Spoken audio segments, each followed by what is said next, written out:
Now we come to the IPsec protocol. IPsec is used both with the IP version 4 and the IP version 6. And IPsec operates at the network layer of the OSI model. That means that the traffic that is coming from the layers above are going to the layers above. It is secured using the IPsec, and IPsec can also be used to protect the header, IP header of that is there in the network layer. So this protocol is used to secure the information from the layer 3 and above. And in the 5G security or the 5G network, IPsec is used on several interfaces, like the interfaces between the nodes in the core network. IPsec is used, and in some cases, for example, between the user equipment and the core network. That is the case of network access security. IPsec is also used, and one of its very prominent example can be that earlier we talk about the non 3GPP access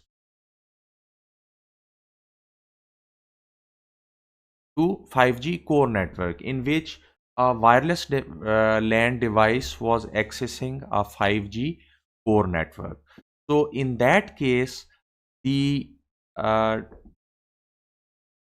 the IPsec protocol is used between the user equipment and the N3 IWF function.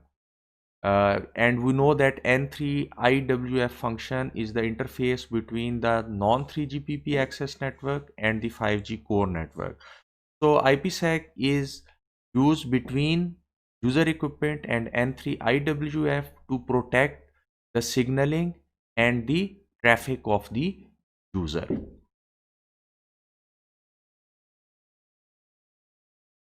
Now we come to the services that are provided by the IPsec. And the security services provided by the IPsec are the access control. The purpose of access control is to prevent the unauthorized use of a network resource or a network service.